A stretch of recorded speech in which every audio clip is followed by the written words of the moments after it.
안녕하세요. 황여의 싸다가 토크 시간입니다. 네, 오늘의 황여 사연은요. 결혼 전부터 모든 걸 반대하셨던 시어머니, 남편이 사고가 나 죽을 뻔했는데도 이것 또한 며느리 탓을 하는 시어머니와 더 이상 보고 살 수가 없어 연을 끊어버린 어느 한 며느리분의 사연입니다. 사연 읽기 전에 구독과 좋아요, 많은 공유 부탁드릴게요. 남편과 저는 같은 회사에서 근무를 하다가 서로 호감을 느끼고 사귀게 되었어요. 제가 남편보다 나이가 2살이 많아서 그런지 어머니는 저를 마음에 들어하지 않으셨어요. 제가 첫인상이 좀 강한 편인데 그런 모습과 나이 때문에 마음에 들어하지 않으셨어요. 그런데 참 이상하게도 반대를 하면 할수록 더 애틋해서 더 사랑하게 되더군요. 한 번은 시어머니가 전화를 하셔서 그러시더군요. 아니, 내가 그렇게 말했으면 알아들어야지. 얼마나 모질게 해야 그만 만날 거야? 그리고 나이가 30인데 언제 애 낳아서 키워? 아가씨보다 어린 애 보지 말고 나이 많은 사람 만나서 살아요. 죄송하지만 그냥 허락해 주시면 안 돼요? 내가 이렇게 또 전화하지 않게 하세요? 하시고 전화를 끊어버리시더군요. 저도 사람인지라 전화까지 그렇게 받고 나니까 이 사람과 끝까지 갈 자신이 없더라고요. 그래서 남편 모르게 퇴사를 결정하고 조용히 그만두려고 하는데 주변에서 저의 퇴사를 신랑에게 알린 거예요. 회사 동료들은 저희가 사귀는 것을 알고 있었기 때문에 제가 회사를 그만두는 것이 결혼을 준비하려고 하는 줄 알고 신랑한테 말을 했던 모양이에요. 신랑은 전혀 모르고 있던 일이라 일하다가 말고 근무 중에 저한테 쫓아왔더라고요. 그때는 제가 일을 그만두는 게 안 보이는 게 헤어지는 데 도움이 될 것 같아서 그렇게 선택을 했는데 신랑의 끈질긴 구애로 인해 퇴사도 못하고 헤어지지도 못했어요. 신랑은 한동안은 시어머니한테 저를 위해 헤어졌다고 거짓말까지 했더라고요. 제가 신랑과 만나는 것을 알면 저를 못 살게 할까봐 속였다고 하더군요. 처음에는 이렇게까지 하면서 계속 사귀어야 하나 고민도 했지만 서로 너무 사랑하고 절대 헤어지지 못할 것 같으니까 이렇게라도 사귀고 싶더라고요. 그렇게 비밀 연애를 1년을 하고 어머니께 인사를 드리기 위해 남편과 함께 시댁을 찾았어요. 그런데 저를 보자마자 놀라시더군요. 신랑이 여자친구 소개해준다고 말은 했지만 저라고는 말을 안 했는지 많이 놀라셨어요. 저는 어머님이 당일은 알고 계신 줄 알았는데 상황을 보고 아니구나 짐작할 수 있었어요. 아들이 새롭게 만나고 있는 여자친구가 집으로 인사를 온다고 해서 그런지 음식을 거하게 장만해 놓으셨더군요. 그런데 저를 보자마자 놀란 표정을 하시면서 험한 말씀을 서슴없이 하더군요. 아가씨, 내가 만나지 말라고 하는 말 우습게 들었어? 내가 예의 갖추고 말을 했으면 알아들어야지. 도대체 어떻게 해야 알아듣겠어? 저도 나름 노력해 봤어요. 그런데 안 되겠더라고요. 저 이 사람 많이 사랑해요. 사랑?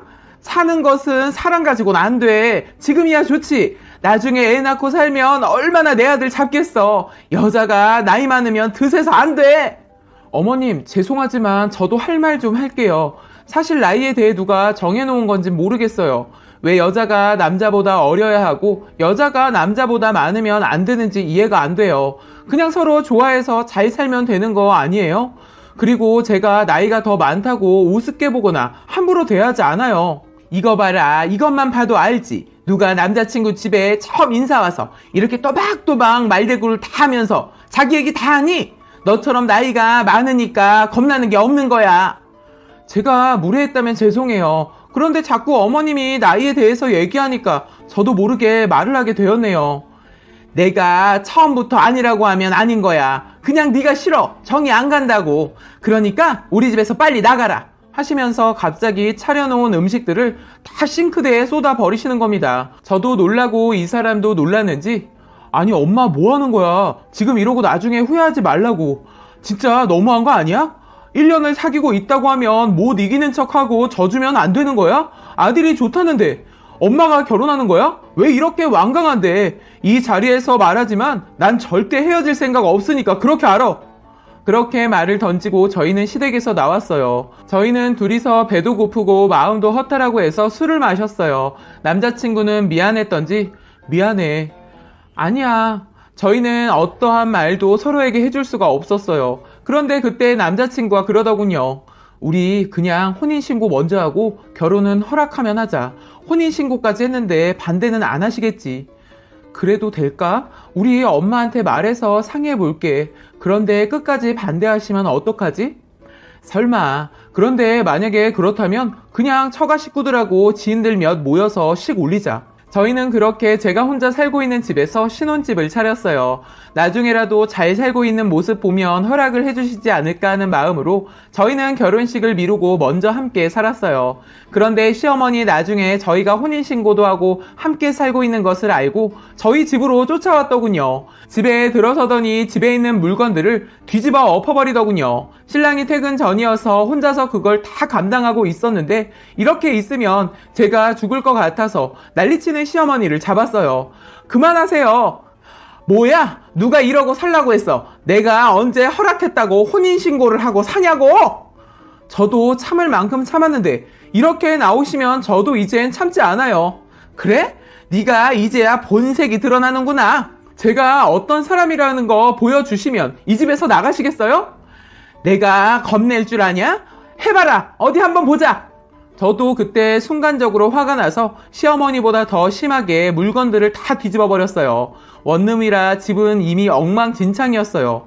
그 사이 신랑이 퇴근을 하였고 집을 보는 순간 신랑은 어머님이 다 하신 줄 알고 진짜 너무하시네요. 이 정도까지 하실 줄 몰랐는데 엄마 저랑 안 보고 사는 것이 답인 것 같아요. 저는 그래도 시간이 지나면 허락해 주실 거라 기대하고 엄마 때문에 이 사람한테 결혼식까지 미뤄달라고 부탁까지 했는데 이젠 우리 다시 보고 살지 말아요. 그냥 가세요.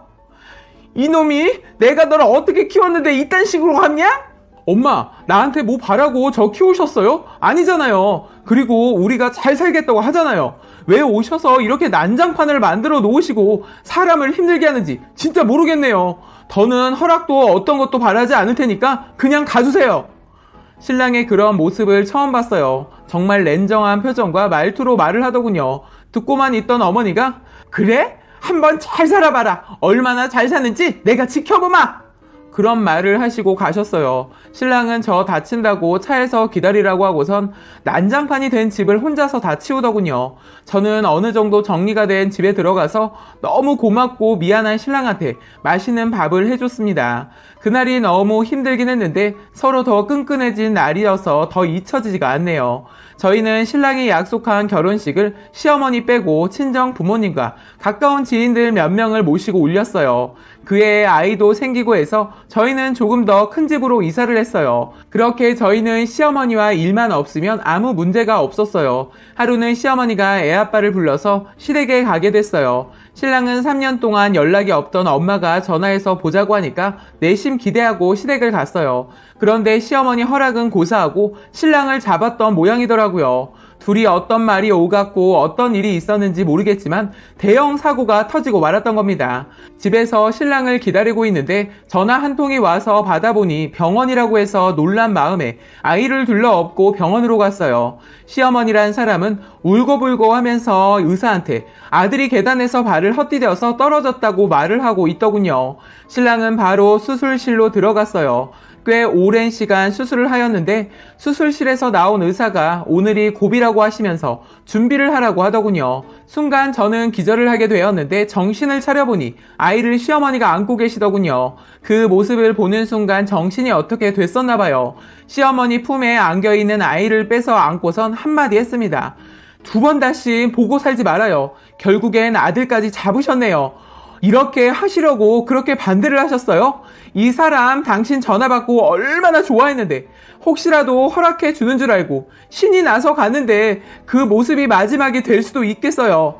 이 사람 불쌍해서 어떡해요? 이젠 후련하세요? 저랑 인연 끊어져서? 이게 다 네 탓이야. 네가 우리 애 곁에서 떨어졌으면 이렇게 우리 애랑 싸울 리도 없었을 거야.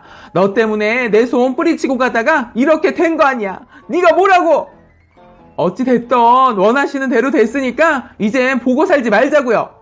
우리의 자식은 내가 키운다. 황당한 말을 하는 겁니다. 지금 뭐라고 하셨어요? 누가 애를 키워요? 그리고 지금 이 사람 죽었어요? 죽었냐고요? 내 말도 들리지 않은지 자기 말만 하더군요. 내 손자니까 내가 키운다고. 내 자식 저렇게 보내놓고 혼자서 못 산다. 내 손주 내가 데려갈 테니까 그렇게 알아. 제정신이세요? 법으로도 안 되는 걸 가지고 싸움하기 싫으니까 더 이상 말 같지도 않은 말 그만하세요. 신랑은 오늘 내일 하는데 시어머니란 사람이 아이를 데리고 도망을 가려고 해서 겨우 잡았어요. 정말 이런 사람을 엄마라고 그렇게 보고 싶어 했다는 게 너무 불쌍하고 애처롭더군요. 아이에게 접근하지 못하게 친정 식구들을 불렀어요. 그 사이에 다행히 기적 같은 일이 일어나서 신랑이 깨어났어요. 신랑 깨어났다는 소식 듣고는 다시 당당해진 시어머니는 저희 부모님한테 한 소리 하더군요. 내 아들 잡아먹을 뻔한 며느리는 저는 절대 못 받아들입니다. 저희 엄마도 사돈이라 생각하지 않고 있었기 때문에 네, 그러세요. 저는 아들 하나 더 생겼다고 생각하고 살 거니까 저는 상관없어요. 시댁이 꼭 있어야 합니까? 애들은 신경 안 쓰셔도 되니까 그렇게 아세요. 그리고 말 잘 들어보니까 우리 애랑 있다가 그런 게 아니고 같이 있다가 그랬다면서요? 설마 자식을 밀어버린 건 아니겠죠? 저희 엄마 말을 듣고 화가 난 시어머니는 엄마의 머리채라도 잡아챌 기세였어요. 뭐라고? 내가 지금 할 말이라고 한 거야? 내가 내 새끼를 왜 밀어? 그러니까 죄도 없는 내 새끼 잡지 말라고요. 왜 우리 애가 사위를 잡아먹는다는 등 이딴 말 하지 말라고요. 저희도 보고만 있지 않을 테니까 그렇게 하세요. 지금 나를 위협하는 겁니까? 누가 위협을 합니까? 제가 가만두지 않겠다는 소리죠. 저희 엄마 저처럼 순하게 생겨서 만만했던지 시어머니가 막말을 했는데 먹히지 않으니까 자리를 옮기더군요.